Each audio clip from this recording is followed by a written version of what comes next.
Welcome back, my lords and ladies, to the Cast Beyond the Wall. We are your guides to all things Westerosi, and we're here to bring you a review, analysis, and fan v fan debate of each episode of HBO's hit show, Game of Thrones. And today, we're going to be taking a look at the Season 8 premiere, Winterfell. I'm your host, Caleb Masters, and Austin. There was once a time when I thought you were the cleverest man alive. What happened? It's probably all the alcohol, Caleb, truthfully. That's what happens when you drink and you know things. You're no longer the cleverest man that I know. Introducing my co-host from the Dornish lands of Arizona. Sir, introduce yourself. Name is Austin Lucari, and I make a lot of jokes, but I wanted to take a moment and just say congratulations to Sam, the new Lord Tarley. Everyone, a round of applause for Sam Lord Tarley. Woo. Wow, too soon. Why would you do this to someone on your fantasy league team? Why?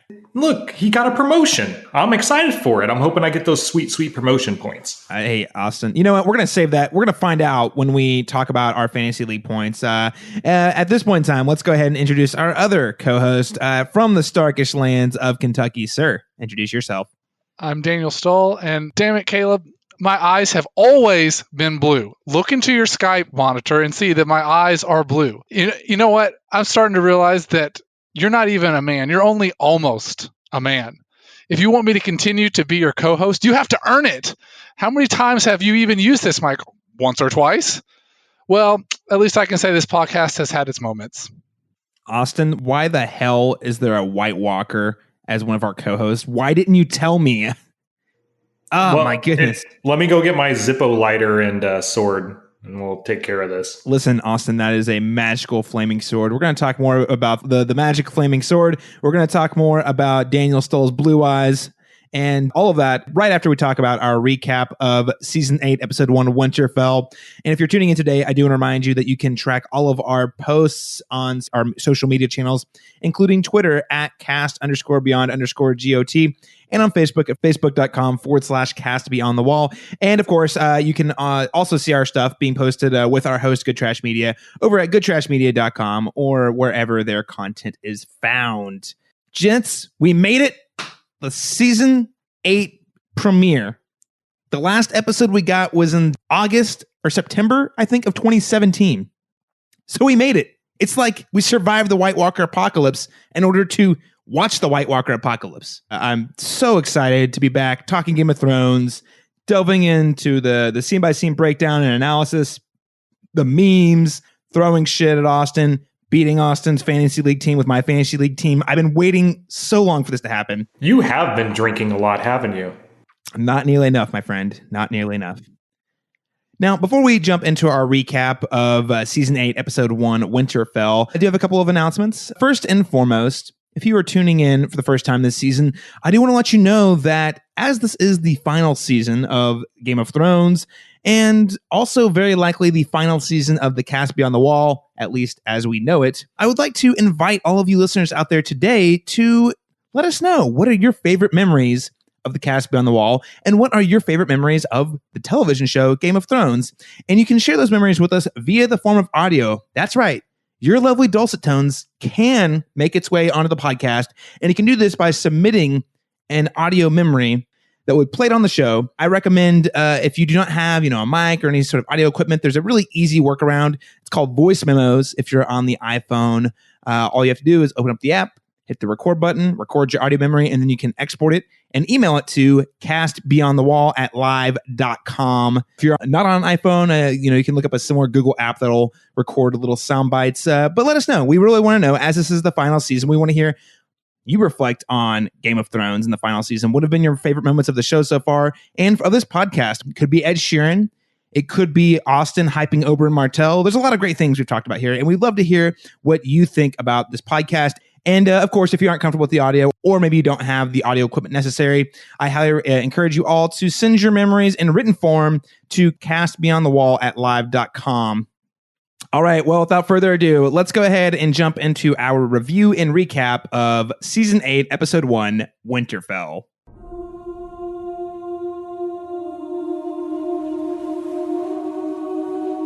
Everything you did brought you where you are now. where you belong. Home.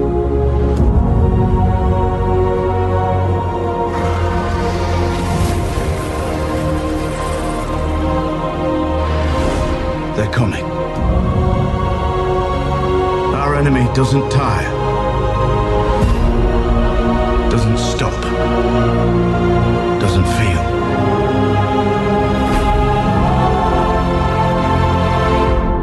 I think we have something really exciting to talk about to kick off our recap and review. We have, for the first time in Game of Thrones history, we don't just have a new location. No.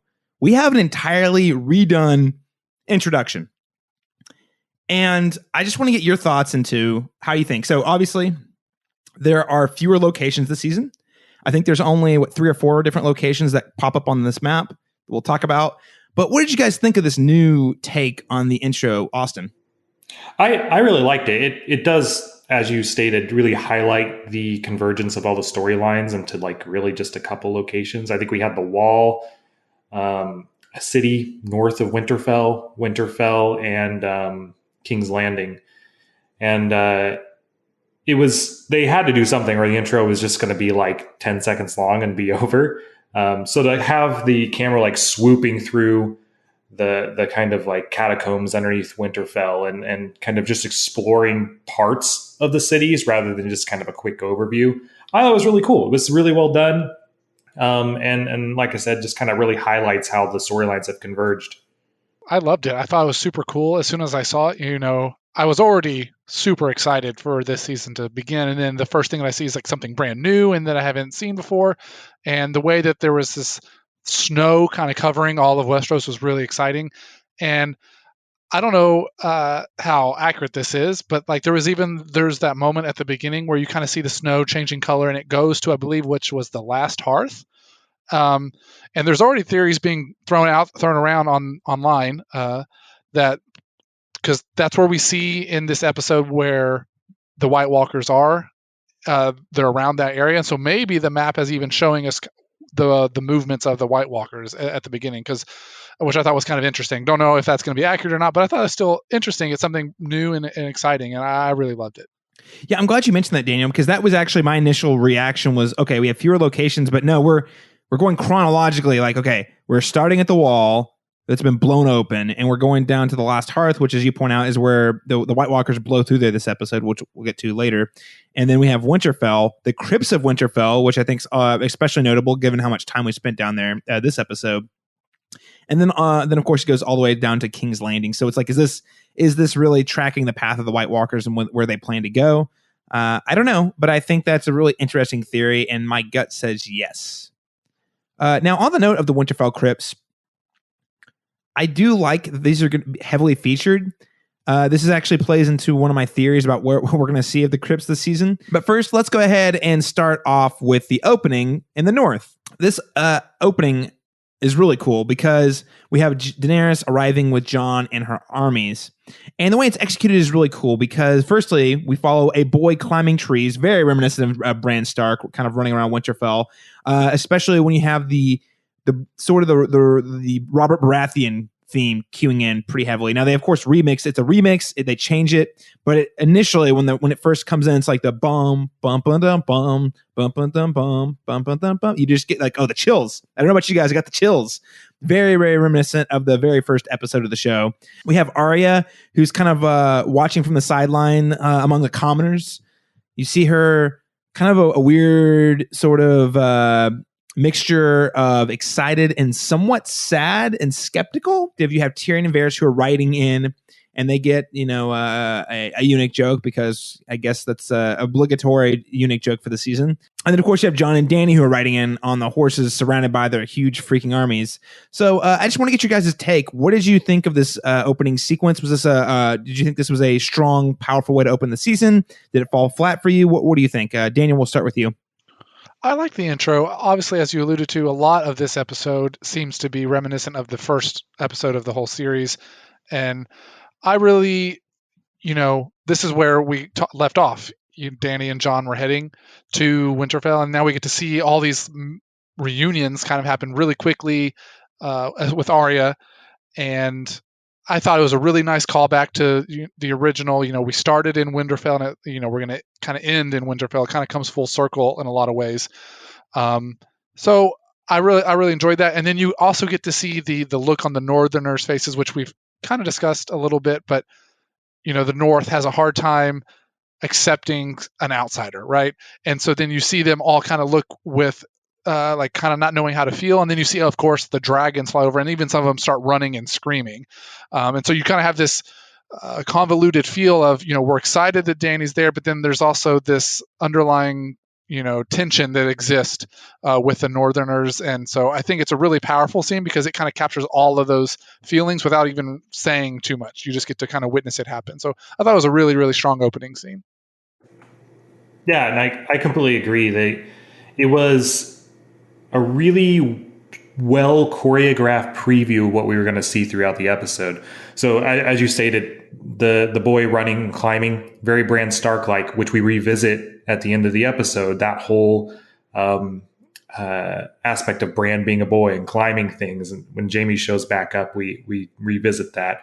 You have like you said, Arya kind of struggling with kind of what she knows to be reality now and what she left when she originally left Winterfell, in terms of her family dynamic and stuff. You have Dany kind of struggling with how to be a queen to people that she's unfamiliar with and how to earn their trust. It was a really, really good preview, and we end up touching on pretty much everything shown in that intro throughout the episode later on. Yeah, I think those are great points. And just the way it ends in the same way with, like, if you go back to the very first episode with Robert Baratheon, Cersei, and Jaime, like, arriving in Winterfell and doing the greeting, this opens, it's extremely similar. We have Jon and Dany riding in together. Jon sees Bran and is like, "Oh my God, Bran, you're alive. You're a man now." And Bran weirdly says, "Almost." And it's very ominous, Bran Hatton way. And then there was some quick quips with Sansa and Daenerys. Sansa says, Daenerys comments her, "Oh, you're just so beautiful. Jon's told me all about you." And Sansa just says, "Winterfell is yours, your grace." A bit like, just kind of like laying it down, like really snarky. Sansa's got a lot of snark today. I just got to say, a lot of snark, Stark snark, you could say. And then, before we really get very far in the conversation, Bran's like, we don't have time for this. Old buzzkill Bran. Just slowing things down. So, again, yeah, very, very nice homage. And again, I think, watching this and considering where these characters were in the first episode, a really great way to kind of draw some symmetry between the beginning and the end. Very nostalgic, but also it kind of demonstrates how far our surviving characters have come since that very first episode. Now, the question I have for you guys, and as Daniel stated, the Northerners, they don't take too kindly to outsiders, as we all know. We know this. I don't think Daenerys quite understands, even though Jon he tried to warn her.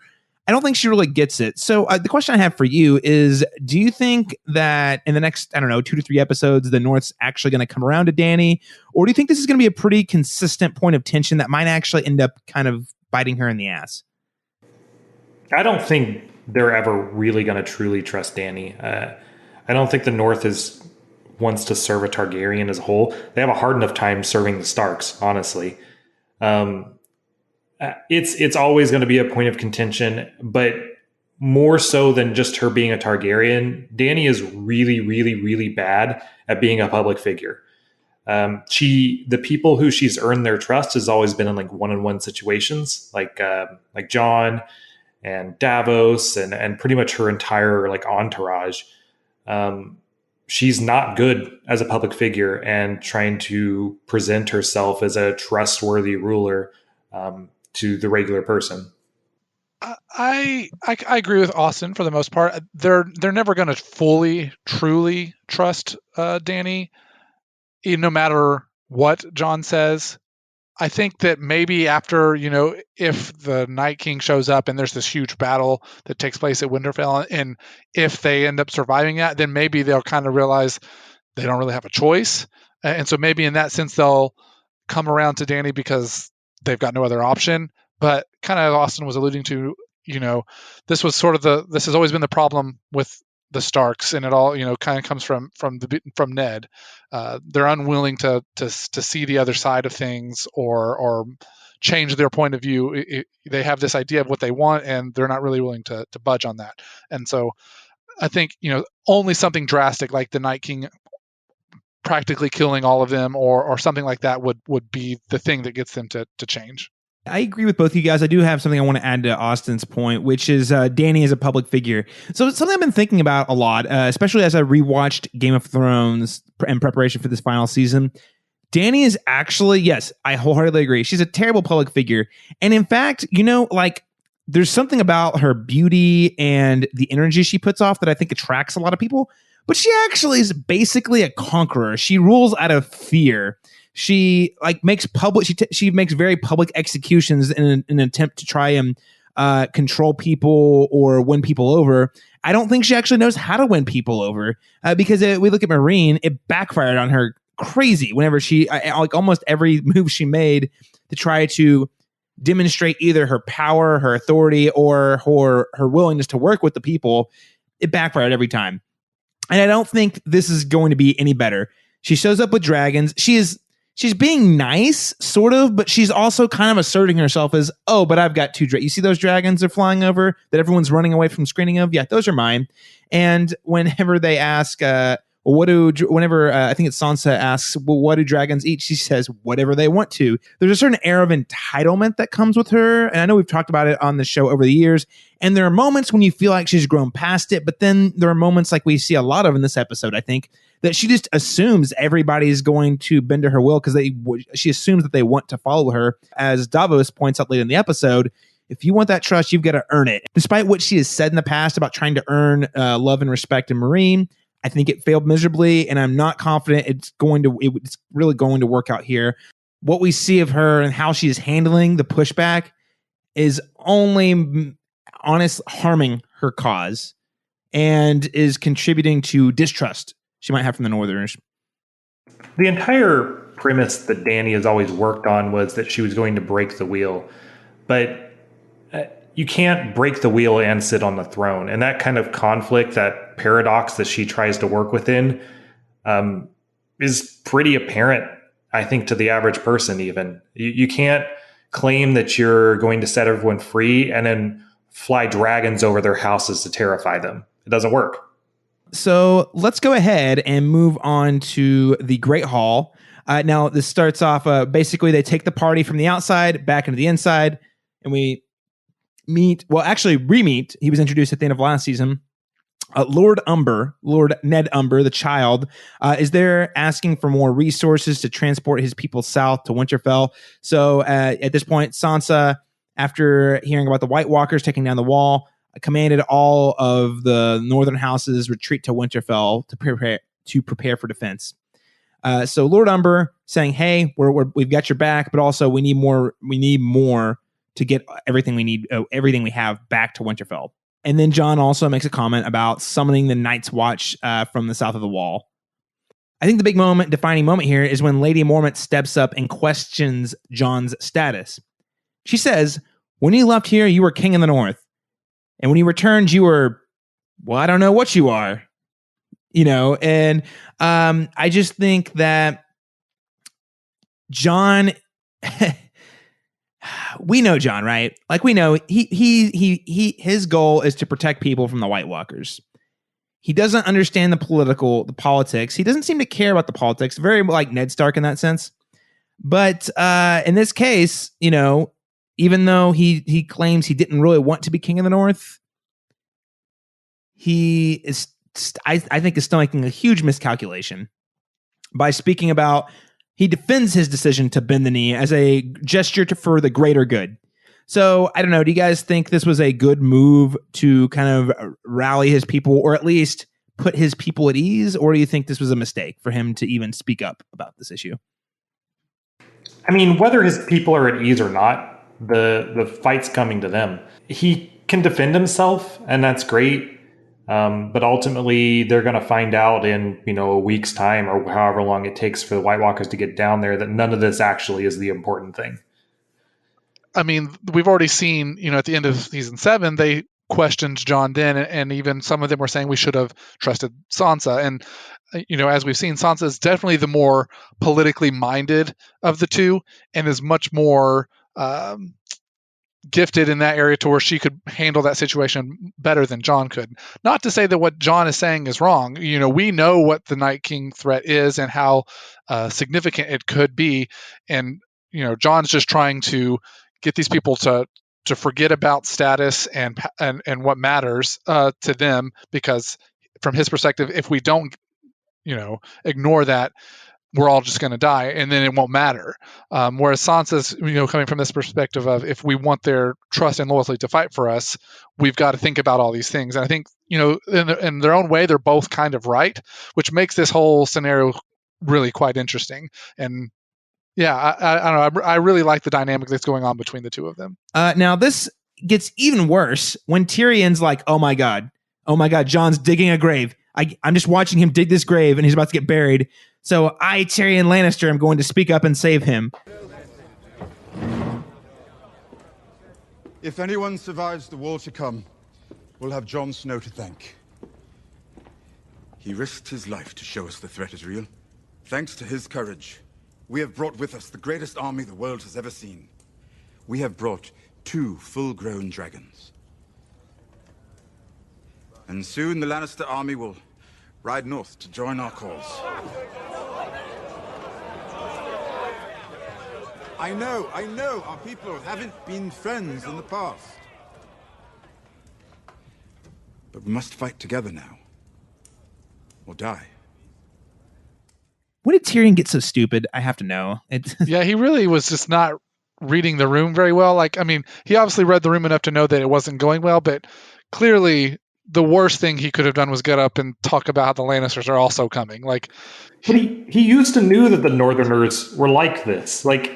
He's made comments about it in the past. So this isn't news to him. Ultimately, I think it was kind of out of character for Tyrion. And it gets pointed out later in the episode that he's being an idiot. But I agree, he's being really stupid.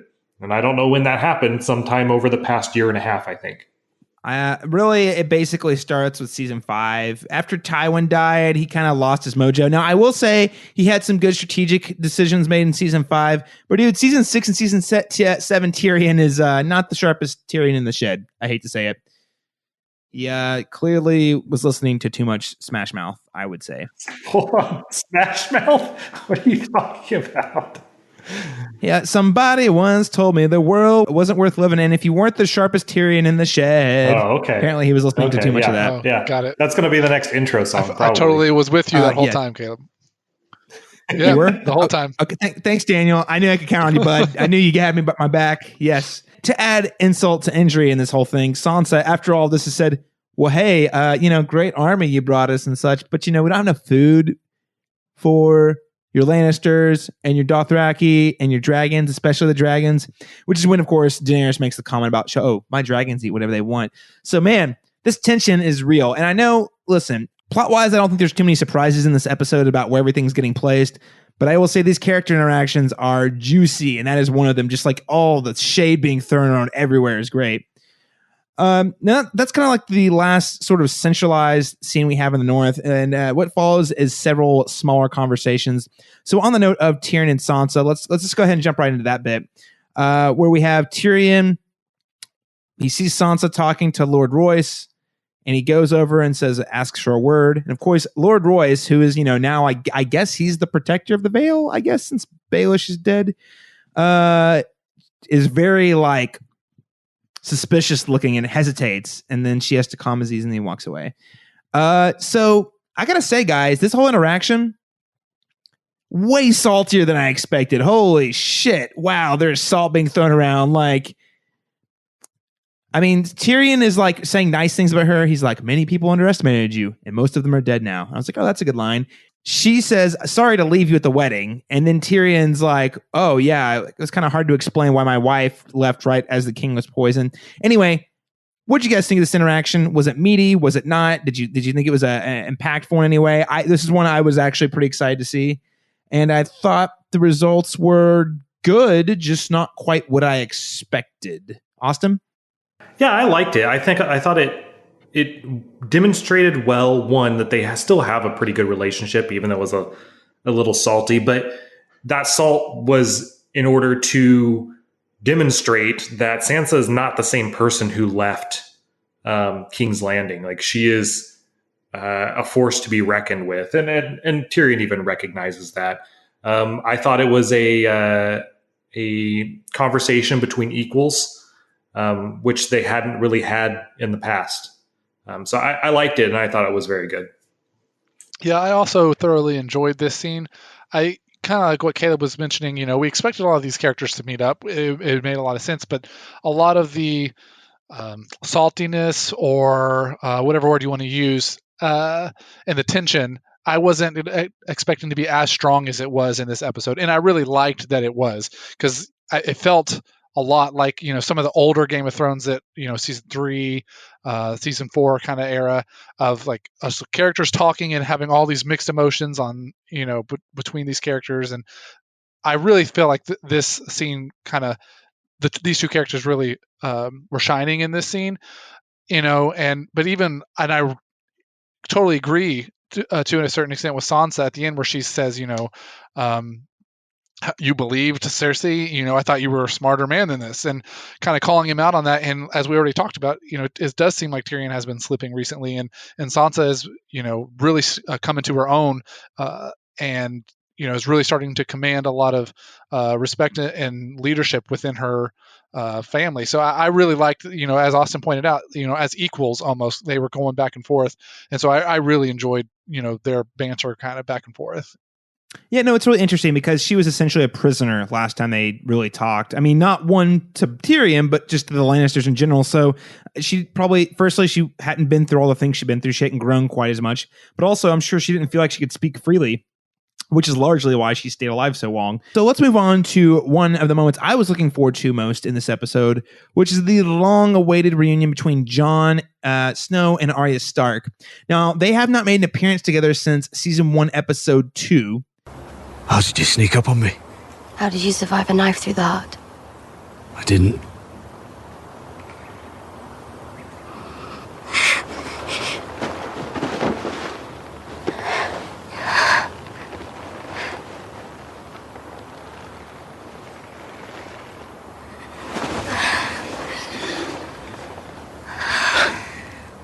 You still have it?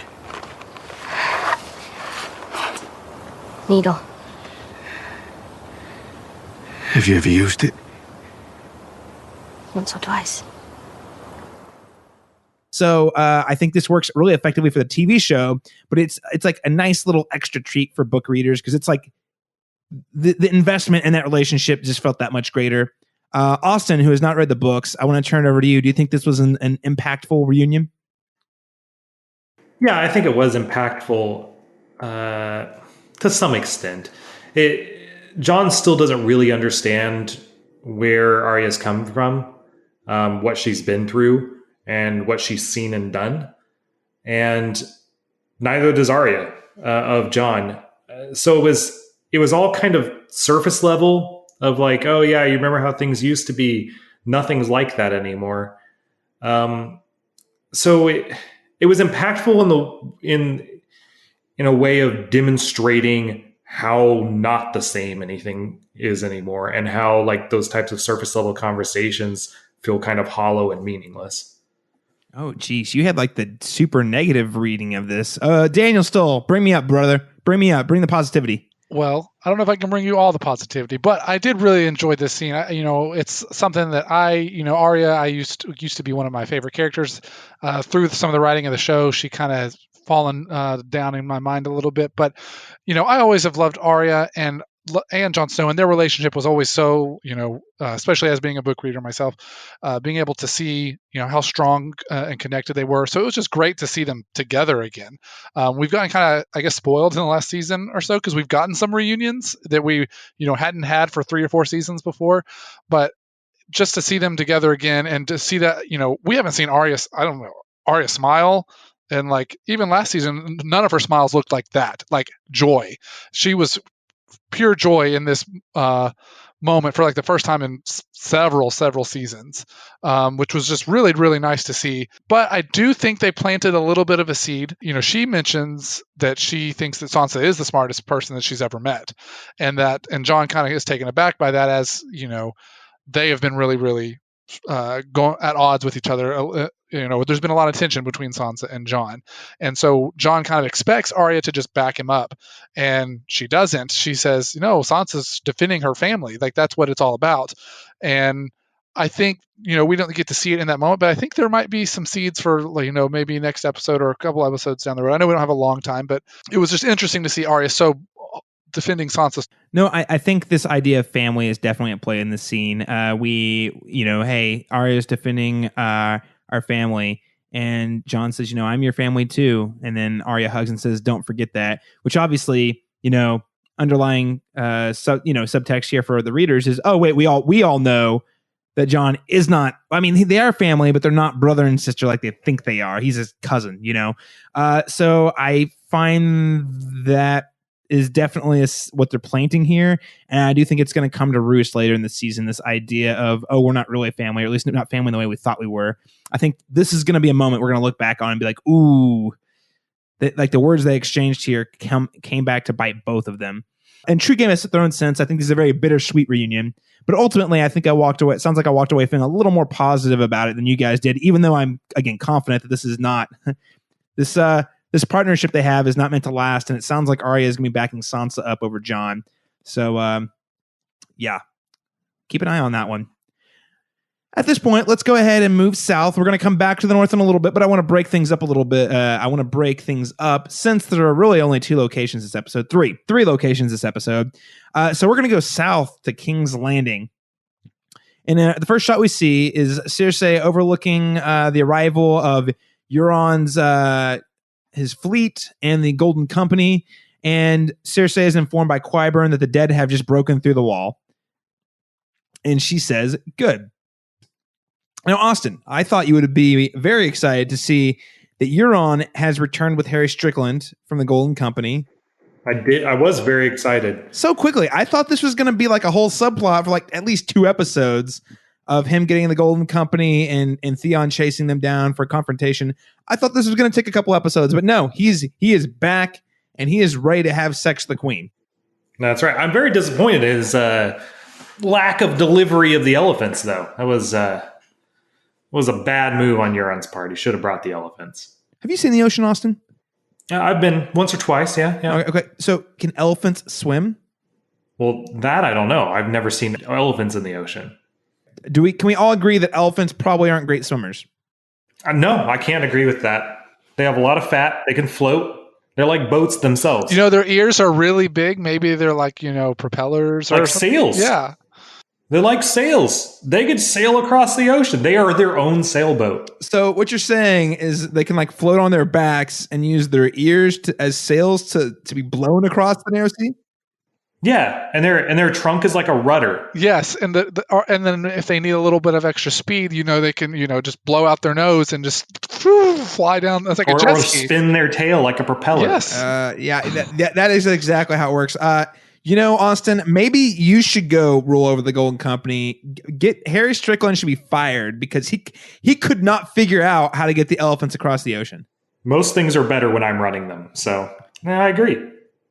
Unfortunately, Daenerys is the only one with the dragons in Westeros, so there was no option or a sellsword who you could pay to do an Operation Dumbo Drop to bring those guys across the narrow sea to Westeros. So I'm sorry, Austin. I know it was your dream to see those elephants fight much like they did at the Battle of Minas Tirith in Lord of the Rings, but it's not going to happen on Game of Thrones. I'm certain that the budget of the show had absolutely nothing to do with it. I'm sure it was just logistical purposes, the logistical reasons that those elephants cannot get across. That's okay. I'll settle for Euron, I guess. And 20,000. Did he get 20,000 men though? Euron, your boy. Did he live up to the hype? Were you excited to see him back? Did his reintroduction match? He's objectively an awful person, but I do enjoy his character a lot. Just because he's flashy, he's fun to watch. You never know what's going to come out of his mouth. It's usually something awful. But yeah, I mean, I'm excited to see the Greyjoys move up in the world. He dropped a couple smooth one-liners, swiped right on Cersei, and it worked out for him. I guess it was one of those, like, in his Westerosi Tinder profile, like Cersei pulled it up and she started to swipe left, and then she was like, "Damn it!" But he's got the goods. He's got the goods. So that's right. Cersei caved to his proposal, and he doesn't. Dude, this guy doesn't mess around. He's just like, "All right." So she welcomes Harry Strickland. He's like, "All right. So am I welcome?" And she's like, "Yes, yes." And he just keeps pushing, man. You could read this scene in like one of two ways, really. Either Cersei is pregnant and she's trying to basically come up with an excuse for it not being Jaime's. She's like, "Oh, well, I was with Euron, so it's not an incestuous child." Or she's not pregnant and she's trying to get pregnant in order to manipulate Jaime and kind of keep up that whole farce. I think it's the former rather than the latter. I think she is pregnant and was trying to enter a relationship with Euron to legitimize the child. Oh, really? And Euron is happy to oblige. So Austin, I actually think the opposite is true. I know you do. I think you're wrong, but I think she was lying about the pregnancy, and now she's like, "Crap, I got to get preggo real fast so that I can show Jaime that I've got his child." If she was going to do that, why would she bother trying to kill Jaime? That doesn't make sense. Your theory doesn't line up.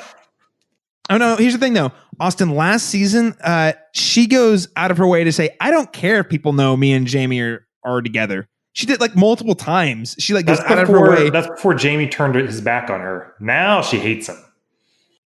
Daniel, talk some sense into this conversation. Where do you lie? Do you think either of Austin's options are or proposed ideas there are correct? And if so, which one? Well, I always hate to agree with Caleb. So I'm just tempted to agree with Austin for the sake of it. However, I think actually both of you are wrong. Oh, shit. Hot takes from Daniel. Bring it on. I don't think she's pregnant. I don't think her decision to sleep with Euron has anything to do with getting pregnant. So I think that she's don't think that she's pregnant. I think it's all been about a manipulation tool for Jaime. And then when she manipulates Tyrion, that's kind of what turns him over to maybe trusting her, is that the fact that she might have a kid, right? So it's all about this manipulation for her. And don't know how particular we want to be, but she, goes out of her way to not drink wine, as a way to play up that she's pregnant or whatever with Tyrion. But then in this scene, we see her drinking wine. So, I don't think that part of when she wasn't drinking wine back in season 7 with Tyrion, when he offers her the wine, that was just part of her manipulation and getting Tyrion to believe that she was pregnant when she really not. And that's why she's drinking wine here. Don't know if I'm reading too much into that, but do you think the Euron thing is just for fun? No, so this is where this was surprised me. I did not expect her to accept Euron's advances, basically. And that did surprise me. I think that I think it becomes down to strategy again for her. I think that she believes that if she accepts Euron, his advances or whatever, he's not going to run off. It's like a way to keep him on the leash, basically. It's not for her own enjoyment, and she doesn't care about him at all. She could kill him in the very next episode or whatever. I think she does have a slight fear that where her plan will not work, and the more people she has on her side, at least for the time being, is beneficial. I think that she was afraid that if she didn't accept his advances, that he was going to maybe run off and not stay committed to her, let's say. Yeah, I suppose that's fair. Let me ask you guys this question, because I know I defend the Greyjoys a lot, but in all seriousness, do you believe that pretty much everyone is underestimating Euron and basically just kind of writing him off as like a redneck? Oh, he's not a redneck. No, he's not a redneck. He's a madman. Northerners are rednecks. He's a madman. Writing off no, they're not writing him off. I do think that they all give him proper weight. I mean, even in the season 7 finale, whenever Cersei revealed that he was still in play, to Jaime got mad. He got mad, and he also says, "Why them? They're worthless." I don't know. I think there's like this general thought out there that Euron's an idiot and we're all just using him. And I don't think he's as dumb as people think he is. So I've been thinking about that interaction a lot still. And I truly believe, this is my tinfoil hat theory, I think Euron will be the next person to sit on the throne. I don't think he'll be there for very long, but I think he's going to remove Cersei from the throne and take it for himself. I do. So you think he's going to kill Cersei? I don't know. I don't even know if he has to kill her in order to make it happen. I think he will take the throne.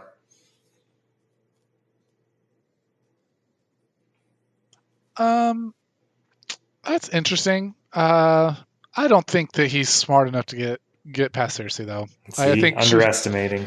No, I'm not underestimating him. I just know Cersei. Her paranoia is just makes it so that, and it puts her in a position where she's always, whatever her enemy has thought of, she's already thought about it. And she's in her head, she's already figured out a way to kind of handle that person. And so it's not so much that I underestimating Euron, that I just have so much, I just know how Cersei plays the game, and she's just one of the best players, if not the best player. Well, and the thing is now, even if she wasn't the best, the thing is right now, she doesn't even have to be strategic anymore. She just has brute force to overpower and overcome enemies. And that's kind of her brand anyway, all the way back to season 1 with Littlefinger, power is power. Like, that's her thing. I've got the power. So I'm going to wield that power and use that power. That's how she gets what she wants. So I think he could, what he might do, because here's the thing. I do agree with you that he's being underestimated, at least out of fiction. I think no one, like the audience, isn't really taking him seriously, partly because he's kind of ridiculously over the top. But one thing that's very clear about him is he's bold. He says what he just goes for it. Whenever he's got an idea or has something he wants to say, he just puts it out there. And Cersei even complimented him on that, calling him one of the boldest men she's ever met. And I don't know what quite to do with him, since I thought his subplot this season was going to be much different. Now that we've got all this, like 5 more episodes for him to hang around, I do think there might be some treachery involved. And I could see him maybe trying to hold her hostage in order to get a wedding out of it. Maybe, but I don't know. Even that sounds kind of like a stretch in my mind, but we will see. We will see. Listeners out there, what do you think? Are we underestimating Euron Greyjoy? Is Austin right? Does he have a chance to sit on the Iron Throne? You can let us know by sending emails with your thoughts to castbeyondthewall@live.com. Now let's go ahead and move on to my favorite scene in King's Landing this week, which is classic Game of Thrones, guys. This is classic, iconic Game of Thrones, really, when you think about it. This is Bronn with 3 prostitutes and a brothel, about to get it on. It was the classic HBO boob tax. Yes. And they've been really good about getting away from it. But since they're trying to bring everything back around full circle this season, they're like, all right, we got to throw more brothel sex back in there to remind viewers. It was very season 1 of them. I mean, they even had someone come in and and watch it happen for a minute, too. Like, the whole voyeurism, thing. The voyeurism thing. Someone watching people have sex. So much so that Qyburn got points in the fantasy league for watching sex. Yeah, no, that definitely happened.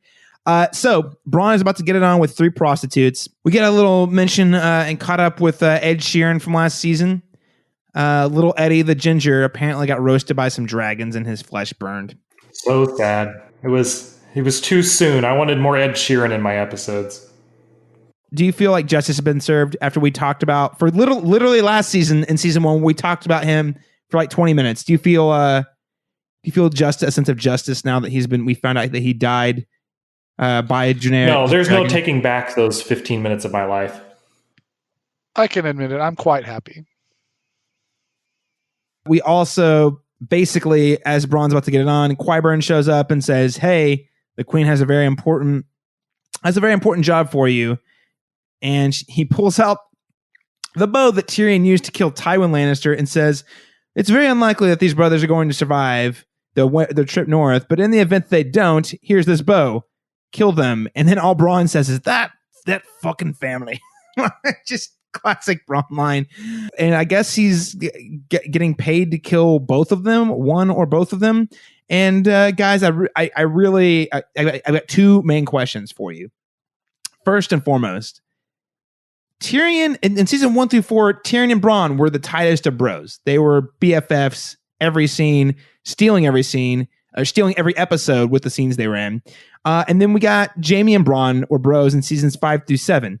So I've got to ask the question: do you think he's actually going to try to kill either of them? Do you think he's going to go through with it, or do you think he's going to find a moral bone in his body and say that his friendship with them is worth more than money? I'm genuinely curious. I'm very worried about the outcome of where this is going. Austin, we'll start with you on this one.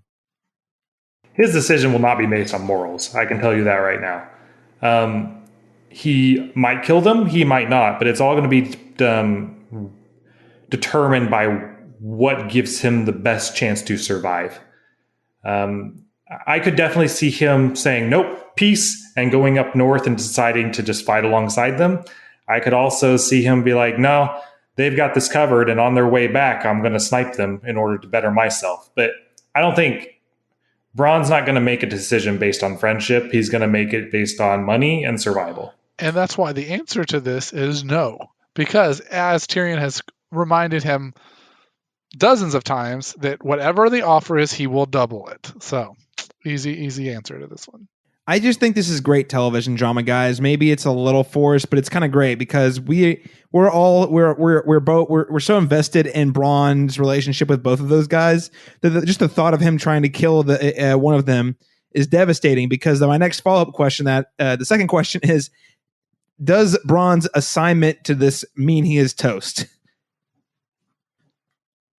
I hope the answer is no, but I tend to think whenever he gets missions like this, you get missions like this on a TV show, you're probably toast. Like, yeah, even if he doesn't go through, either he goes through with it and tries to kill them, and then of course Jaime and Tyrion they're not gonna get killed by Bronn, or he doesn't, and then Cersei kills him somehow. I don't know. I just feel like I feel like this scene can basically sign his death warrant for the season, so to speak.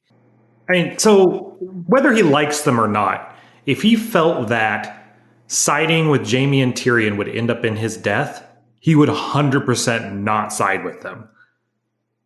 Like, he's a pragmatic guy. All right. Well, that settles that. I am very interested / incredibly sad to see how this one plays out, because I don't think, no matter how you spin it, I don't think it's going to end well for Bronn. So, rest in peace, Bronn. One of my top performing players on both fantasy league teams that I've done. So, moving on. Let's go ahead and just move right along to Euron's ship. So while Euron's getting it on with Queen Cersei and talking about putting princes in her belly, a prince in her belly, Theon and his small ragtag group of Greyjoys infiltrate the ship, kind of like a SEAL team, like an elite Splinter Cell sequel style type mission. It's very stealthy.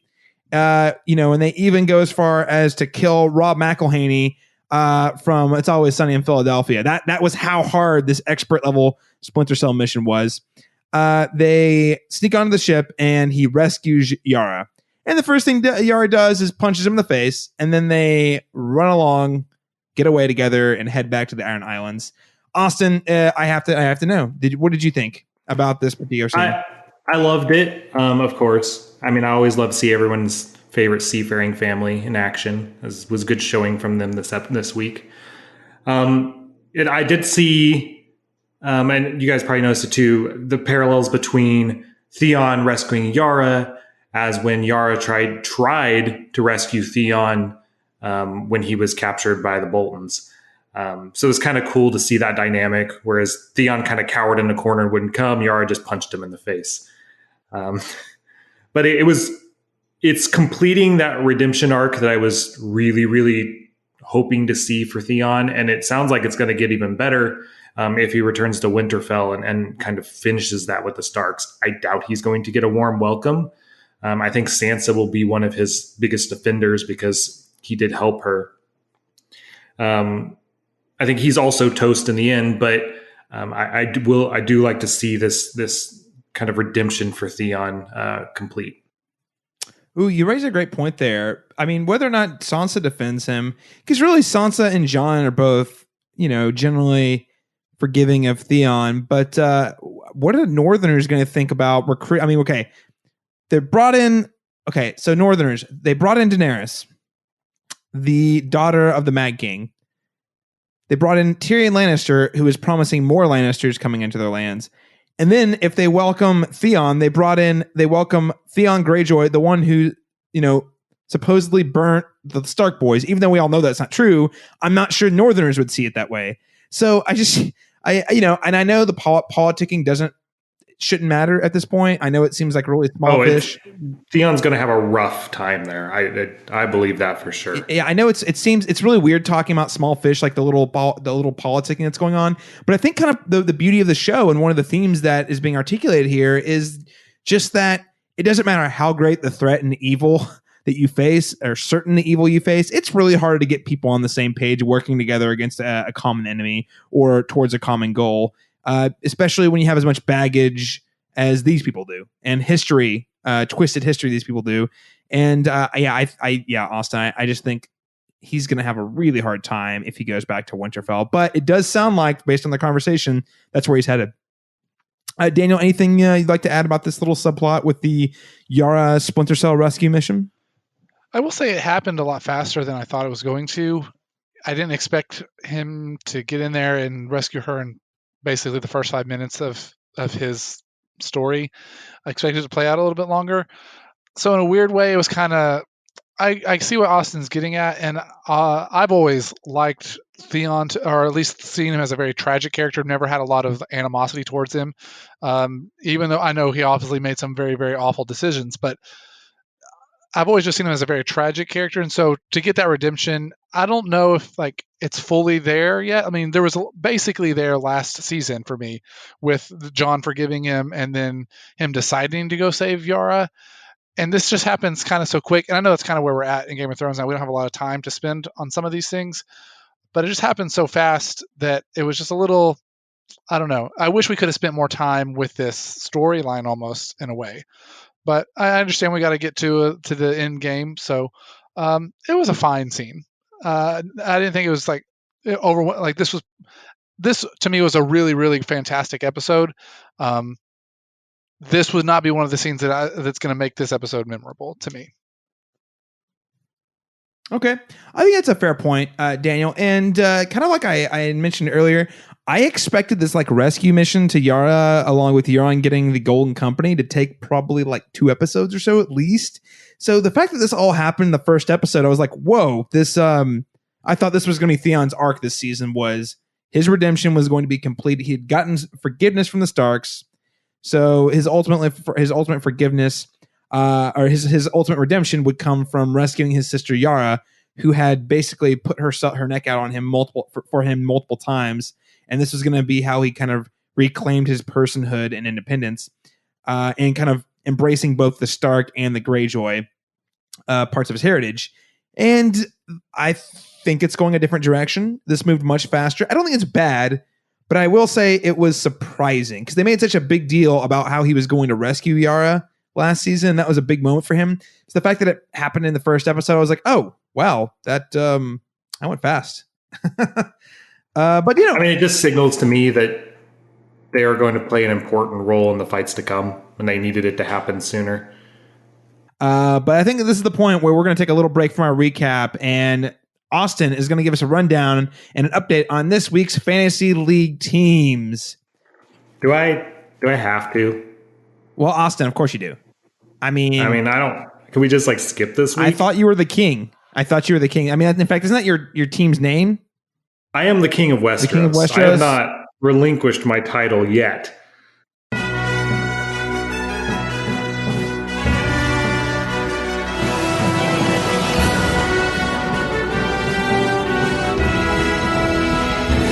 So as you may or may not remember, last year we did a Game of Thrones Fantasy League where we draft characters from the show, and they are all given points based on things that happen in the show. The 5 categories are violence. Any man dies with a clean sword, I'll rape his fucking corpse! Sex and nudity. The gods made this, and it delights me. Wits and schemes. Chaos isn't a pit. Chaos is a ladder. Status and power. Power is power. and finally drinking and eating. I understand that if any more words come pouring out your cunt mouth, I'm gonna have to eat every fucking chicken in this room. Those characters' points are all added up, and our team scores come from the collected points from all the characters we drafted. Well, Austin, thank you for giving us that rundown. Beautiful, quick explanation. And of course, I think as Austin mentioned, you can keep up with all of the updates on this at theverge.com or fantasizer.com as well. So yeah, I am very thrilled to announce my team. Now, as many of you know, we were robbed last season of one of the greatest characters and villains on Game of Thrones, and arguably one of the best villains in recent fiction, Peter Littlefinger Baelish. And I was so upset that I had to get revenge for his death, and also had to get revenge on Austin after he beat me through some sort of technicality or Deflategate nonsense last year. So much like Cersei in The Winds of Winter, who decides to burn it all down, I too have decided to burn it all down. My team's name is Littlefinger's Revenge, and my main player, since Baelish is not an option, and Zombie Baelish is not an option, I have made a deal with the devil and moved over to the side of the undead. That's right, my fantasy league is fighting for the dead because my main player is the Night King. So, along with the Night King, my team consists of Bronn, Jon Snow, the Hound, Brienne of Tarth, Arya Stark, the Mountain, Beric Dondarrion, Tormund's Giantsbane, and Melisandre. So, the all-star of all-star teams. We will seek vengeance. We will get revenge for Littlefinger's premature death on this show. And if he can't win, only the zombies can. So Daniel, how about you tell us a little bit more about your team? How are you gonna top and beat out Littlefinger's revenge? You got the Night King, which, is fair. It's probably a pretty strong pick. In fact, that was when I named my team, that's kind of what I was hoping for. But you got the first pick, and so you rightfully get to pick who you want. But, there's a lot of kings and queens in Westeros, and they always have a hard time, it seems to you, like uniting their people. Like it seems like they're always hated. There's always a group of people that is not for them. Well, I've picked the best king there is, the Night King, who has done the best job of uniting the people that follow him. Nobody wavers against the Night King. They all support him. And you don't see any of those people leaving him to go join another side. No, they're all in. They're all dying for him. And so my team's name is going to be Night King. He just wants to make Westeros great again. And now you may have the Night King, but I've got Viserion, his dragon. So any points that he gets go straight to me instead of you. So that's going to be a big player for me. But also I've got Rhaegal on the other side, who probably should have gotten some points this week because Jon wrote him, but that's beside the point.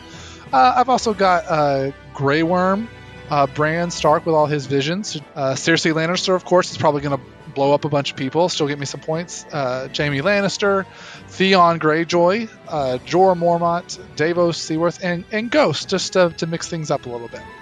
You're going big. You're placing a lot of faith in those redemption arcs by having Jaime Lannister on your team. Such a brave, noble soul. This is definitely an end-game team. I expect to pick up a lot of points towards the end of the season. All right, well, that leaves us with Austin Lucari, your team. Can you tell us a little bit more about your team this year? Sure. So, as you know, I'm the reigning champion. Just want to make sure everyone remembered that. My team consists of Daenerys Targaryen, her dragon Drogon, Tyrion Lannister, Euron, my team mascot, Samwell Tarley, because he sure as hell isn't going to beat me, so I'm going to keep him on my team instead. Wait, hold on. Hold the phone. Did you say Samwell Tarley was on your team? Yes, I did. Wait. I picked a team based on screen time. I figure the more you're on they're on the screen, the more likely you are to get me some points. And Sam is going to be on screen a lot, unfortunately. I also have Sansa Stark, Yara Greyjoy, Harry Strickland, the leader of the Golden Army, Varys, and Podrick. I think it's a pretty strong lineup. Missed out on a few that I was hoping to get, but it is what it is. Also, after the fact, I realized that because the dragons are now getting points for kills, the riders of the dragons are probably not getting the points, and Daenerys may not have been as strong of a pick as I had hoped. Daniel had the right idea there, but at least I got one dragon, and probably the most important one. we'll see how it goes. I will say that while they aren't getting the kills for the dragons, they do get points for riding the dragons. So both Dany and Jon got points for riding the dragons, though the dragons themselves this week did not get any points. Well, here's what we have, everybody. So we have a cheater on the top. Littlefinger's Revenge, Caleb's team, has 130 points, led by Beric Dondarrion, who is this week's point MVP with 75 points with his little like Zippo lighter sword he has. Magic, Austin. It's magic. You get 50 points every time you use magic. Okay. I mean, I don't know about magic, but I'm pretty sure I could make one of those. I am in second place, my team with 80 points, and Daniel bringing up the rear this week with 55 points. We're still real early on. No battles have occurred yet. It's just us three in the league. The Verge, who kind of runs this and does a lot of the pointing, has also decided to give a weekly episode MVP, just some additional points for doing cool stuff, I guess. And this week it was Sansa for some of her quick-witted commentary that she had with both Jon and Tyrion. She was throwing some serious shade around this week. And you know who had a better episode, though? Beric Dondarrion. I told you. You guys saw it. You guys laughed last year. I really thought for a second like half your team was going to get wiped out, and I was so happy. You thought they were all going to die this week. No, in fact, they got me more points. More points. Yeah, this is... I don't think you can call a sword catching on fire magic, but, that's fine. He also burned a child alive. That was pretty cool, too. Yeah, he did do that. Though cool's not usually the word that comes to mind when burning children. Just when Theon does it, everyone's angry, but Beric Dondarrion does it, and ooh, he's so cool. Well, so those are our teams. You guys make sure to stay tuned to keep up with the results. Each and every week we'll be giving you a breakdown. Daniel, one last thing. I just want to say, with you being Team Night King and you having the Viserion Dragon, I think you and I actually make natural allies. I mean, I think there could be a trade in the works, since there are trades legal in the fantasy league. So why don't we should really just try to take down Austin together, is what I'm saying. I will consult with the council, and I will get back to you.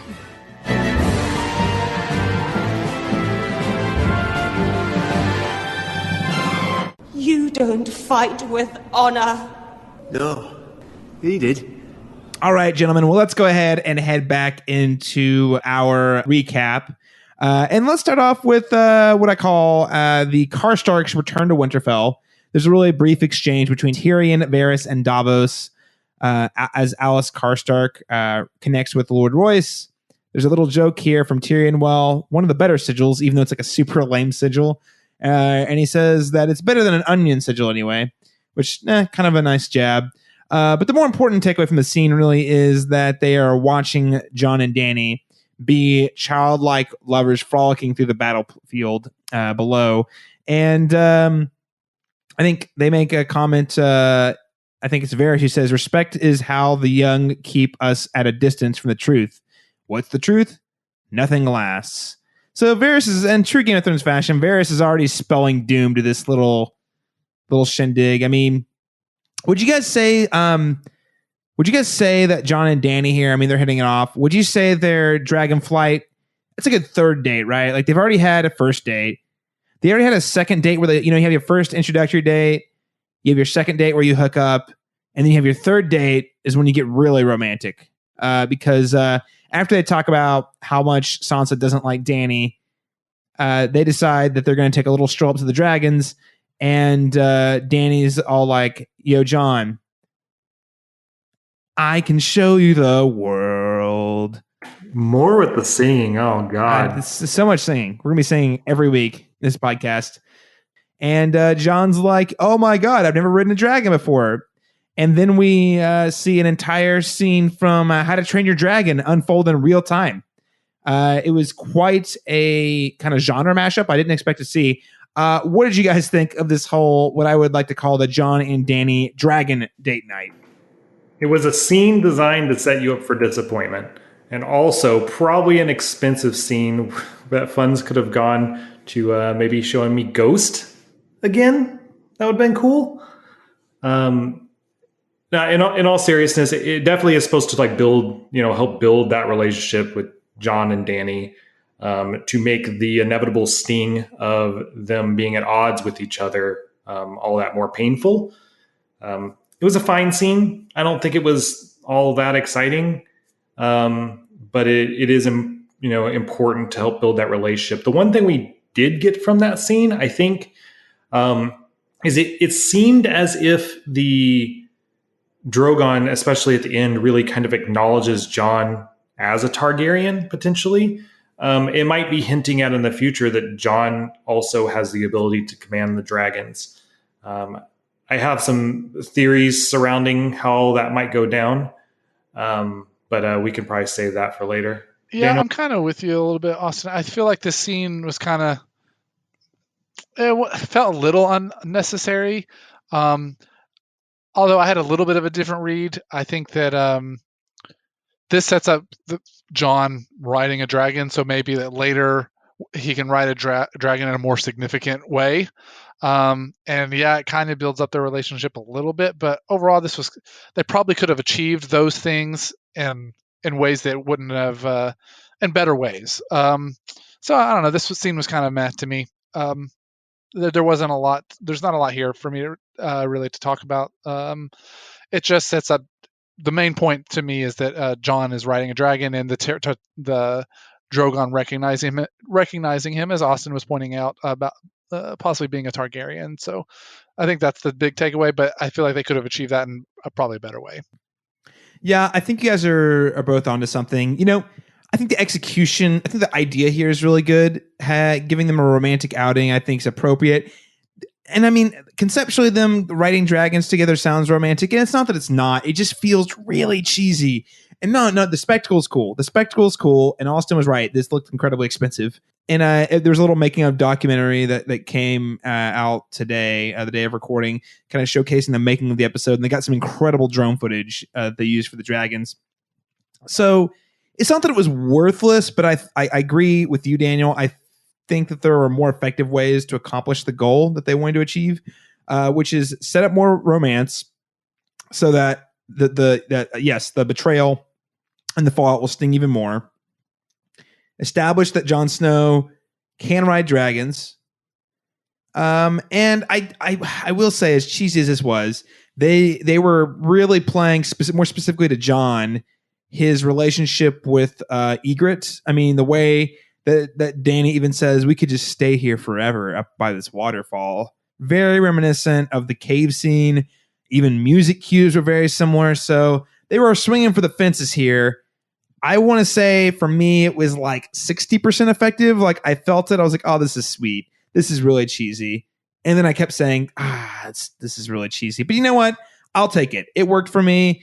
Is the best way to execute it? Probably not. But I think it does achieve what it sets out to do nonetheless. I do wonder how long it's going to take Jon to ride a dragon again. I wonder if we're going to see that like in 2 episodes. I don't know. What do you mean? What's going to happen in 2 episodes? So definitely not a battle with a bunch of White Walkers. Okay, so let's go on to a reunion. There was a lot of reunions this episode. One of them was there were two long-awaited reunions in one scene. So Gendry is down there, as we predicted. Gendry is the guy. He's using his skills to make dragon glass weapons. Not quite Valyrian steel weapons like we initially predicted, but dragon glass weapons nonetheless. So that's kind of cool. And then the Hound's critiquing Gendry's design. And then Arya shows up. So first we get Arya and the Hound. And woo boy, this was one I was really looking forward to. And this was not at all how I expected it to go. He's like, hey, girl, surprised to see you're still alive. Last time I saw you, you left me for dead. And she says, no, well, I did rob you first. I was like, whoa.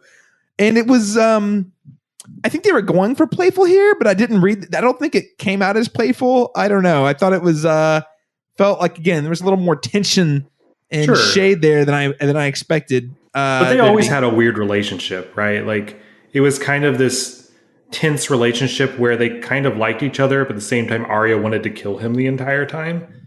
for killing Polliver. Yeah, but then when you go across the sea and the waif is questioned, oh shit, what's his name? Not Dario. What's the Jaqen Hagar? Okay. When the waif and Jaqen Hagar are questioning her about her relationship with the Hound, she claims that she does not care about him, and they both call her out on it, like that she was lying. So she definitely cares about him, but it's like I said, it's a weird relationship, and that she likes him, but she also hates him because she knows he's an asshole. Daniel, but she also knows she's an asshole too at this point. So I don't know.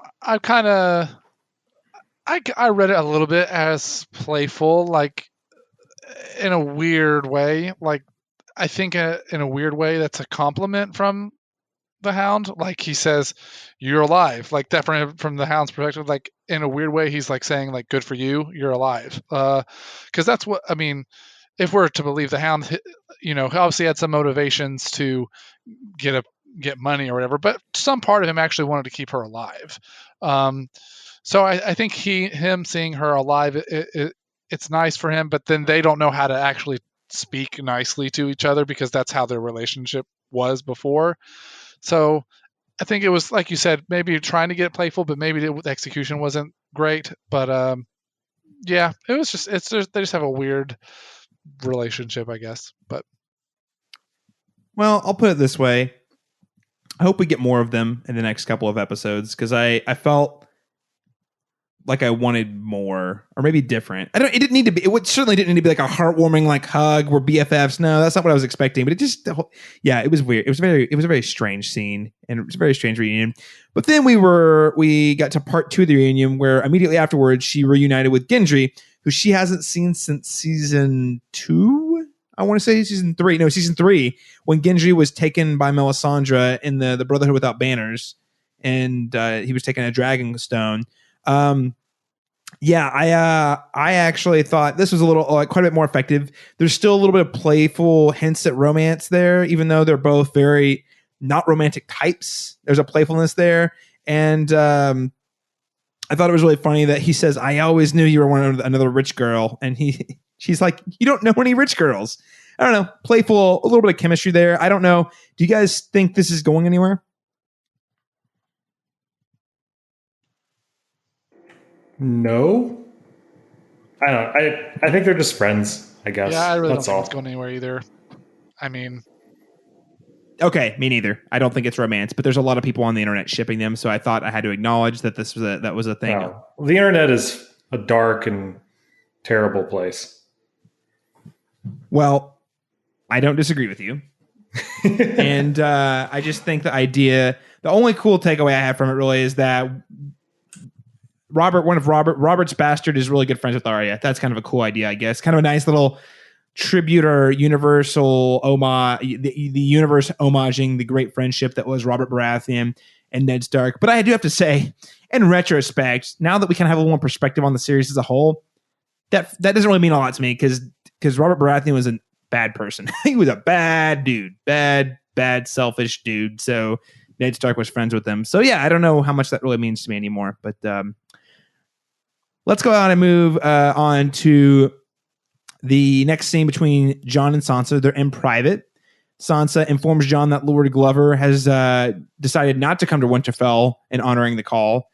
And Jon says, well, what? He already pledged it. He can't take it back. And Sansa's like, yeah, but you're not King of the North anymore. So what are you going to do about it?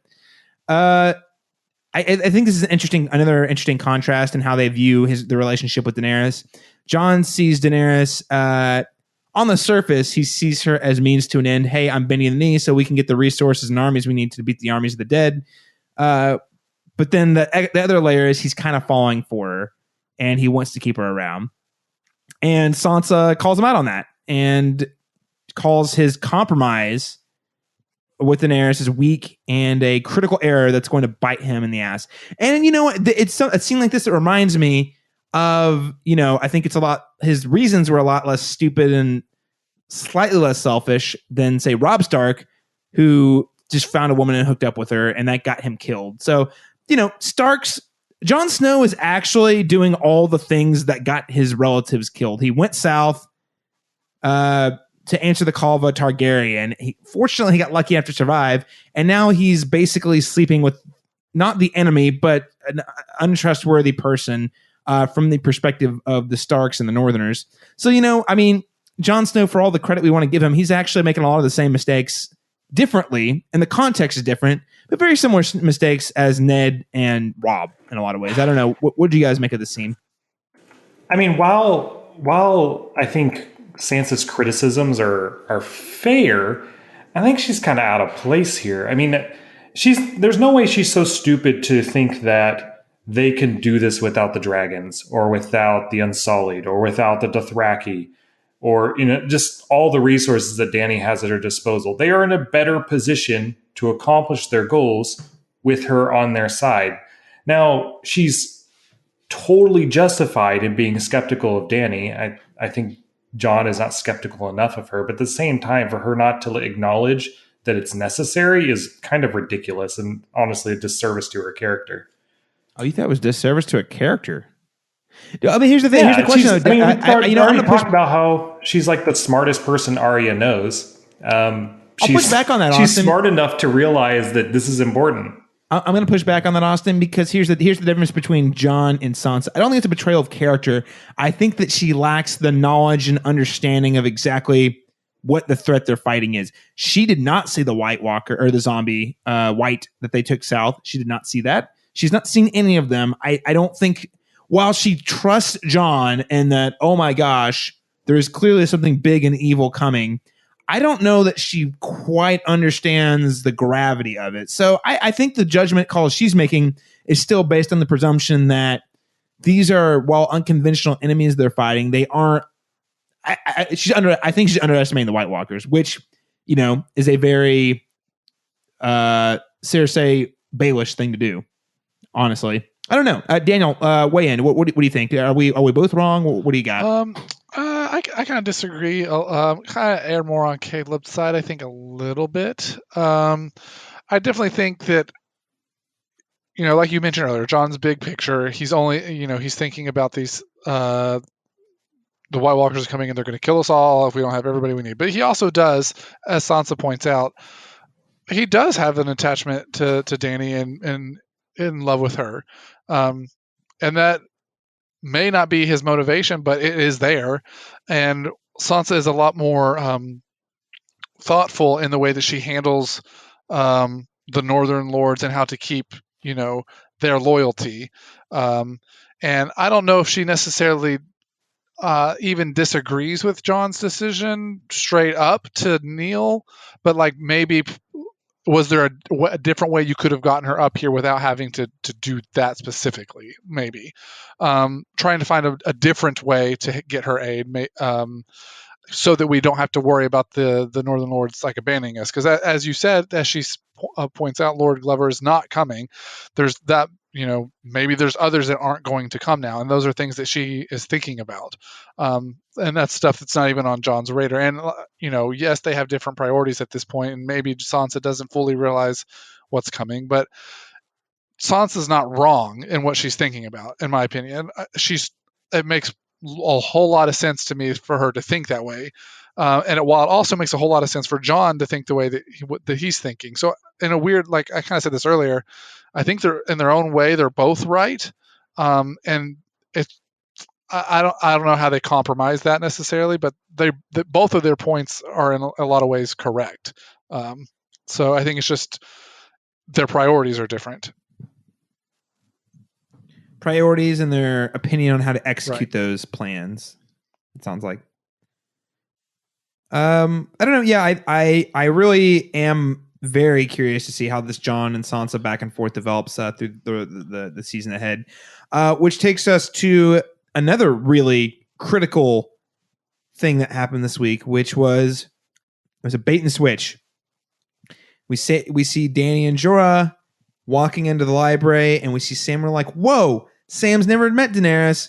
She saved Jorah. Jorah's told Dany. And then, of course, they meet, and Dany's like, you saved my night. Oh, my God. You did the thing that no one else could do. And then Jorah's like, no. He did the thing that they knew how to do but wouldn't do, which makes, I think he's trying to compliment just how great a person Sam is. And she asks for anything. She says, "What can I get you? I'll get you anything you need."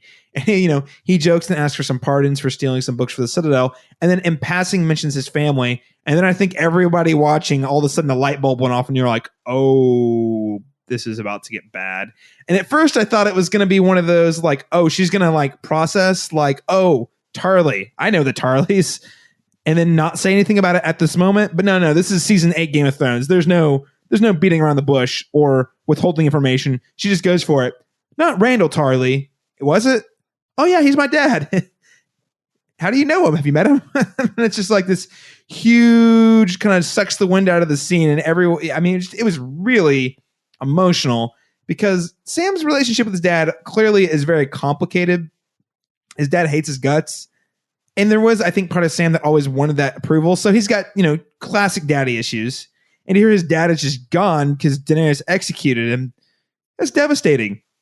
And to make matters worse, he's like, "Oh, well, it'll be nice to go home and visit my brother Dickon, who's now the Lord." And she says, "Oh, no, he stood by your father too, and I also executed him because he would not kneel." And like, I just want to give a shout out to in my opinion, is the MVP, which is John Bradley. I think he is the real episode MVP here because I think this scene is just heart-wrenching because he's a guy who is like, he's honored that the queen would come talk to him. He's Team John. He supports John. He supports what John's doing. And then all of a sudden had the rug pulled out from underneath him that this is a very incomplete piece of his life, resolving things with his dad or finding a way to make things right with his dad. I mean, the last thing he did was steal the family sword, the Valyrian steel sword. So, I mean, like, this is a thing that clearly Sam was unresolved in his life. And to hear that that's not even, like, resolving it's not even an option anymore, that's pretty devastating. And the way he tries to keep it together as he hears that his complicated relationship with his dad is never going to be resolved and that his brother, who he, liked a little more than his dad, is also gone, is seeing, like, him try so hard to keep it together while clearly just wanting to, like, explode in tears. I was moved. I was really moved. I thought that was a super powerful performance and probably the most well-acted scene of the week. God, it was really good. Daniel, did you have any thoughts on this particular scene before we move on to the next Sam scene? Yeah, I thought this was interesting. I didn't even think about this scenario popping up. This was another one that kind of surprised me, bringing up this topic and having Dany and Sam talk about, his father and the way that she executed them. I didn't even think about the repercussions of that decision and how it would affect their relationship. So I thought it was super interesting that we were going to get to see it play out. And to your point, I think John Bradley does a really, really good job because I wouldn't have been super. I mean, obviously it's terrible for Sam, but he's not a character that I'm super emotionally invested in.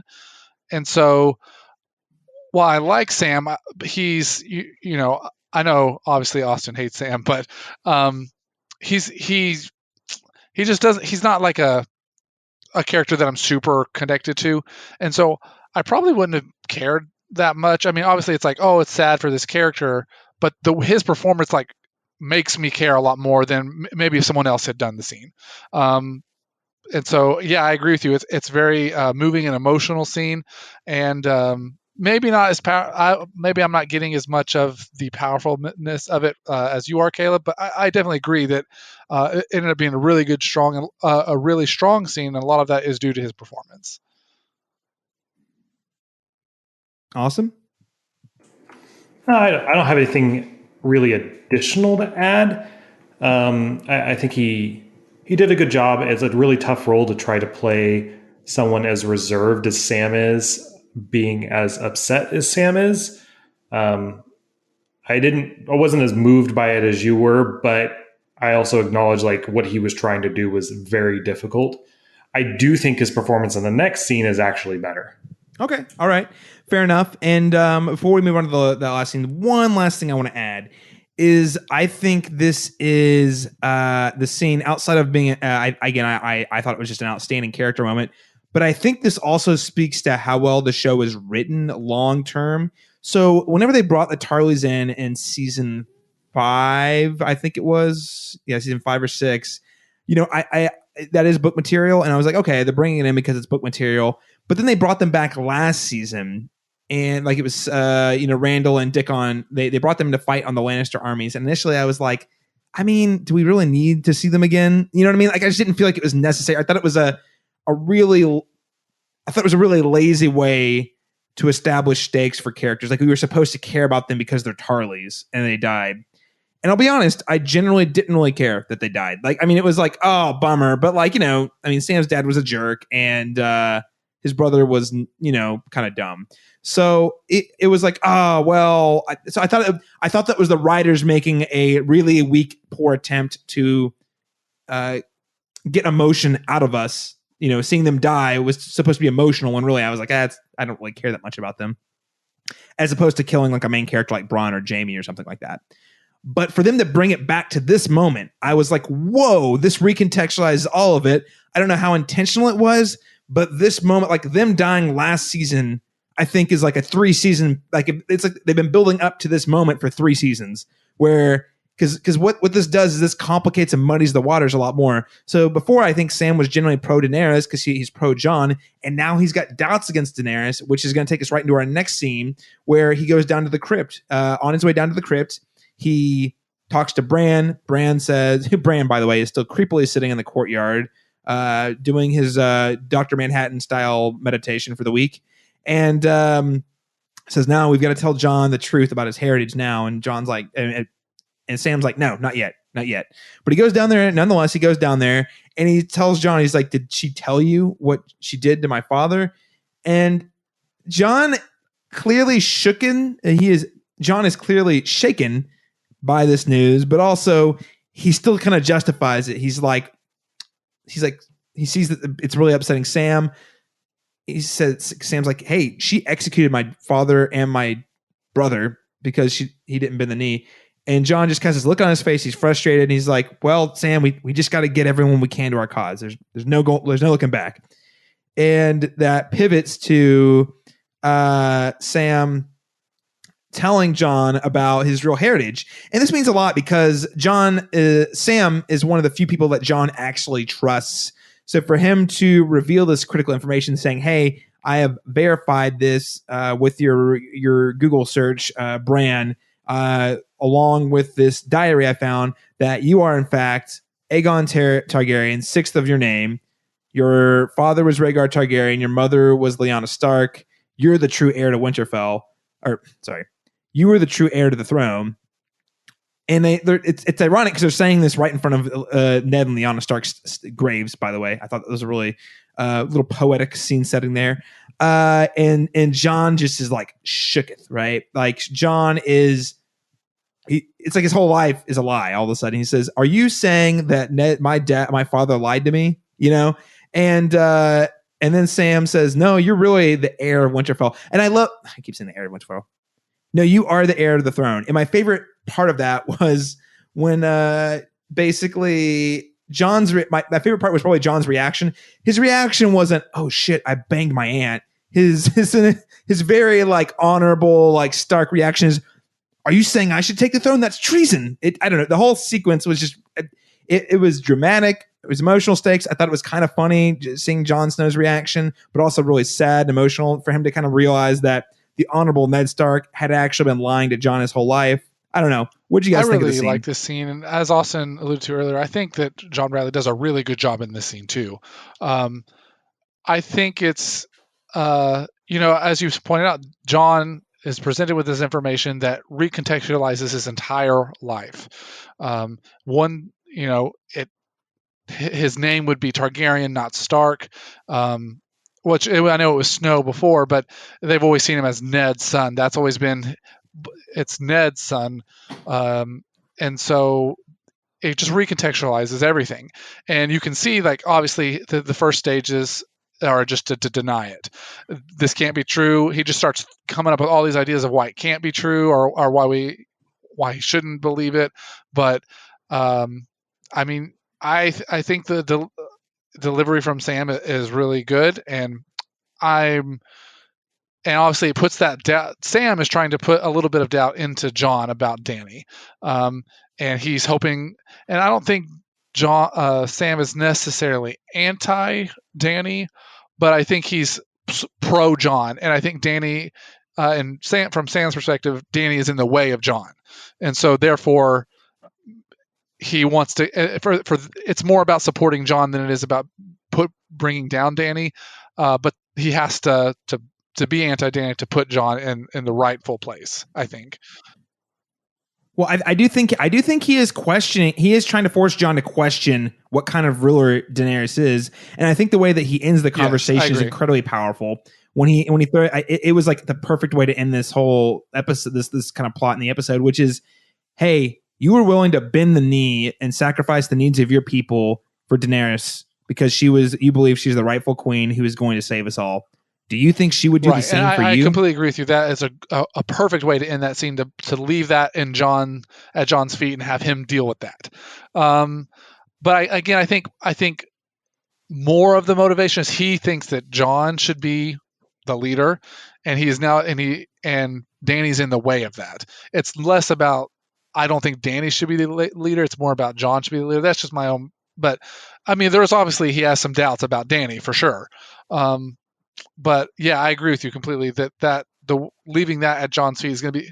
I'm super excited to see how he's going to respond to that in the next episode, especially given all the characters that are now arriving at Winterfell and how they're going to move forward as they go into the Night King coming. I think that I can't wait to see how Jon's going to respond to that information. And I think the scene was executed extremely well. Yeah, I agree with both of you on that, like on pretty much all points. My question is, how does Jon use this information? I think he's the type of person he's not going to run out and be like, I should be king, because frankly, he'd be a bad king. And two, I don't think he really wants it. But it will be information that he uses if he ever becomes at odds with Dany, which I believe he will at some point. Now, to me, the bigger question is, there's several people who know this information at this point. There's like three people. Do they attempt to sabotage that relationship, in their opinion, for Jon's own good? If that happens, if Dany finds out, I guarantee she either imprisons him or attempts to execute him. Which I think has a whole cascade of things. Ultimately, my tinfoil hat theory on this is that he does get imprisoned and Arya kills Dany. But I don't know how that will end up going down. But I could definitely see Arya defending her family against Daenerys, and Daenerys kind of abusing power, immediately casting aside this relationship the second she feels threatened. I think you bring up a really interesting point, Austin, is that not only are we going to have to see how Jon responds to this, but also, like, if this information was presented to the all the lords of the North, let's say, they've already obviously judged Dany just because she is she is the daughter of the Mad King. How are they going to respond knowing that he is a Targaryen? Are they going to even accept him? How will Sansa and Arya even feel about that? Or will they, or will they disregard that completely because they grew up with him and they know him? I think that there's so much interesting stuff going on with that reveal. How is Jon going to handle that? And then how are the other characters going to respond to knowing that? I think that's a really good point. Well, and you combo that with what Sansa's already saying about, like, why are you bending the knee? What if she finds out? I mean, I would assume she would try to tell him to take the throne. Do they question the rightful claim? And then but the point being though, yeah. But we all know Daenerys. She sees this as her birthright, so there's no way she backs down for anybody. She'll cast aside lovers. She did it with Dario, and she put in, like, the end of season 6. She cast Dario aside and told Tyrion she felt nothing. So I would not put it past her in any way to try to lock up Jon or remove him whenever he becomes a threat.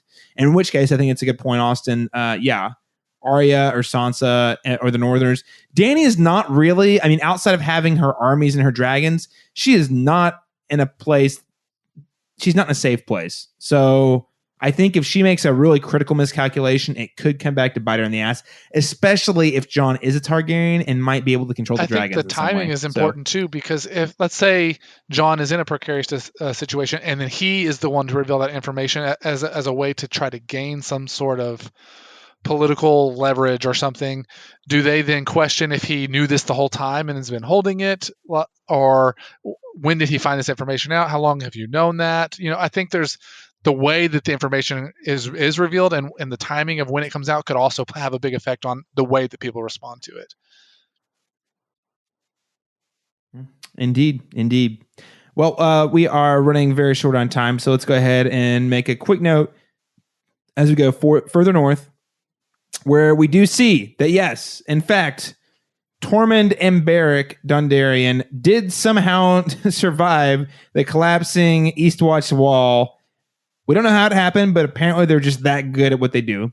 And they run into Dolorous Edd, who is now the new Lord and Commander of the Night's Watch. Looks like he did answer Jon's call to come south. And they stop in the Umber's home, which I believe is called the Last Hearth. And we see a pretty graphic and horrific little bit of artwork from the Night King and the White Walkers, which is something we've seen before. It's the same design. It's that same spiral design. We saw it underneath Dragonstone last year. We saw it in season 3 whenever Mance Rayner finds the cut up horse body parts. So this is a little particular symbol or icon that we've seen before. I don't know if it actually means anything, but I do think it's worth noting that this little design we've seen. And it was also kind of a recreation of the stones around the tree where the Night King or White Walkers are created. So I don't know if this means anything specifically or textually, or if it's just meant to be for us, the audience, a reminder that the Night King and the White Walkers are constantly trying to kind of mimic their creator. I'm very interested to see how that turns out one way or another. But we see that, yes, they have basically taken this whole city, and they've taken all the dead they killed with them. This child is meant to be some sort of a threat or message to anyone who comes by. It was, by the way, just a very, very effective kind of horror sequence. I thought it was pretty intense, especially when the camera was really closed up on Tormund's face, and then you saw the blue eyes light up right behind him, and he kept talking for a second. Just super impactful, great atmosphere, great execution. I think really the key takeaway, though, was, yes, established these characters are still alive, but really was so that we realized that how close the White Walker and the Night King are, because they are now south of this place. Because we heard that Dolorous Edd said that there were no White Walkers between there and the wall, which means that they are now between Winterfell and Hearth's End. So, or Last Hearth, sorry. So those White Walkers are pretty darn close. I don't know. Anything else you guys want to add on that particular scene?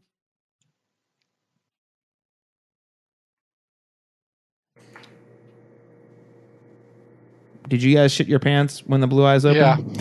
Yeah. It was a little scary when that occurred, but I was totally expecting everyone to die there. And I was kind of hoping that, because there was some bullshit going on in that scene in terms of the fantasy points. Yeah, that's what it really was. It wasn't motivated by story. It was motivated by get Caleb's players off the board. That's right. This is important now. Listen, dude, you could have picked Beric too. You saw his power last year when he went beyond the wall. You saw it, and you had the opportunity, and you didn't choose it. Yeah, it's I agree with you. The horror aspect of it was really powerful. Yeah, it totally got me. Like, I was expecting a jump scare the whole time, and then they got me to relax, and then it pounced on me and got me for sure. But you're right, Caleb. It's just, hey, these characters are alive. Hey, the Night King's close. Hey, there's this weird symbol that maybe means something, and maybe we'll find out what it means later. But they're gonna Tormund and Edd are on their way to Winterfell, and hopefully they can beat the Night King there. Yeah, not a lot specific to read into, but just a very effective little sequence. Which takes us to the final scene of the episode. We see a mysterious hooded figure ride into Winterfell. Who is it? When we see Bran watching him from afar, he takes off the hood.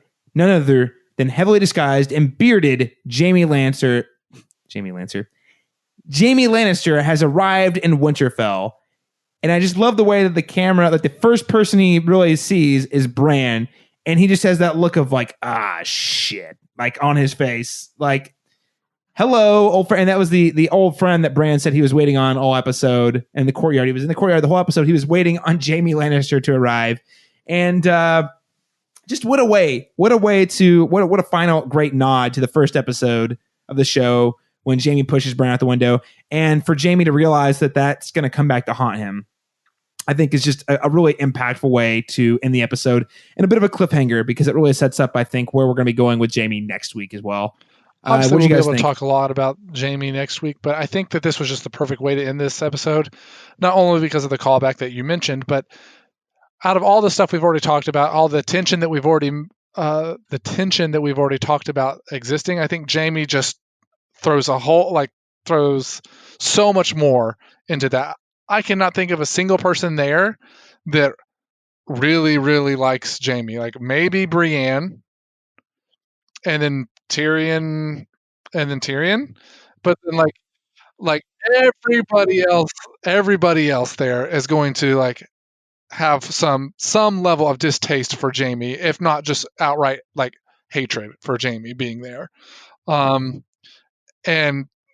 I just think it's going to create so many interesting scenarios. How many characters are going to respond to what he has done? Like obviously there's Dany with the Mad King. He killed her father. Then there's the whole Stark, the Northmen, knowing that he is the Kingslayer that killed him, but they also, the Mad King also killed Ned's dad and brother, right? So, and he could obviously argue that he avenged their death by killing the Mad King, or there's just all these different scenarios going on. I think it's going to be I'm so excited for the next episode. I think it has a lot of potential to be a really, really great episode next week. So what do you think? I mean, there's the obvious, like with Bran, you pushed me out the window thing, but I don't think Bran actually cares about that. But he's waiting for Jaime for a reason. So what do you think Bran has in mind for Jaime? I feel like the biggest thing would be, you need to go stop your sister. I think there's going to be more to it than that. And I wouldn't say that, while Bran is the three-eyed raven, I wouldn't say that he is so dispassionate not to drop very important information. May I remind you that he got Baelish executed last season by saying, yeah, you held that knife was yours, the one that tried to assassinate me. So I don't know if he's going to do the same thing here. I don't know, because again, we don't really know what his motivations or his purposes, but I wouldn't put it past him to say, like, just state very bluntly, like, you pushed me out a window to my death. Oh yeah, like he'll definitely say something about it because he's snarky like that. But he's waiting there for a reason in terms of like, yes, he wants something from Jaime. Yes. Well, Jaime has a very important role to play in the end game, and Bran's there to greet him for some reason. So, what do you think that is?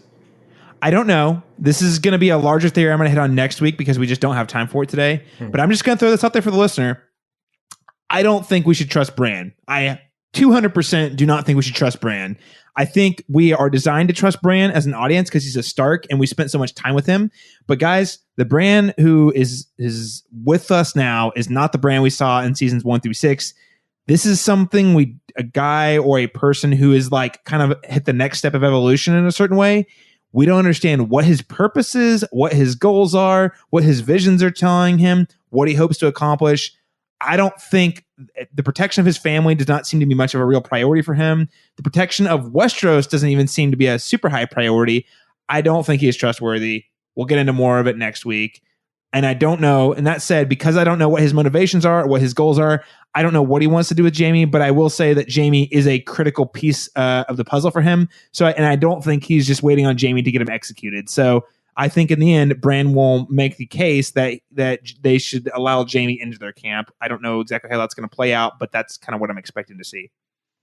If there's going to be a lot of contention with Jaime, it'll be Bran the one that is saying like, don't kill him, we need him for this or that or whatever that is. Like you, Caleb, I don't know what that will be, but it's clear. But clearly he's sitting there waiting for it's something. So. All right, so I think that's going to go ahead and conclude our recap of Season 8, Episode 1, Winterfell. Thanks so much for tuning in. Now, and I do want to remind you, of course, if you're listening today, you can keep up with all of our podcasts here on the Cast Beyond the Wall on Twitter at cast_beyond_GOT or on Facebook at facebook.com/cast beyond the wall. And if you have any theories you want to pose to us for us to discuss on the show, or any thoughts on any of the things we've talked about today, you can email us at castbeyondthewall@live.com. I will say, based on some interviews I've listened to, that it sounds like next week is going to be another very kind of chamber piecey type episode from what I gather.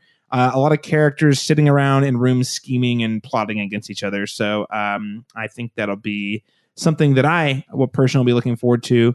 It is written by Brian Cogman, who's a longtime writer on the show, who is especially known for writing a lot of the more monologue heavy episodes. So for me, that is one of my favorite things about Game of Thrones. So I hope you'll tune in there.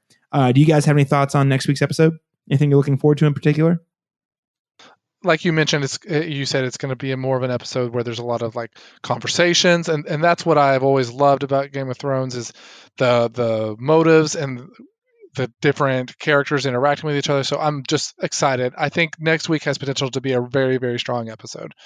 I agree. I'm looking forward to maybe seeing a little bit more Greyjoy with the Iron Island stuff, as well as maybe a resolution to the storyline we started with Bronn in the first episode. You think it's going to wrap up next episode? I hope so. I'd like to see Bronn up north in Winterfell. I think he's heading there regardless of what his plan is. I think he is going there. Well, he like so many of the characters on Game of Thrones have hyperdrives on their horses and can jump to light speed. So, I think, he has to get there before the White Walkers do, because that's just how Game of Thrones works now. Everyone, well, thank you so much for everyone listening, for tuning into our recap of Winterfell. Join us next week when we continue going beyond the wall in Season 8, Episode 2. And we'll be joined by a very special guest for longtime listeners. We can't wait to see you again next week.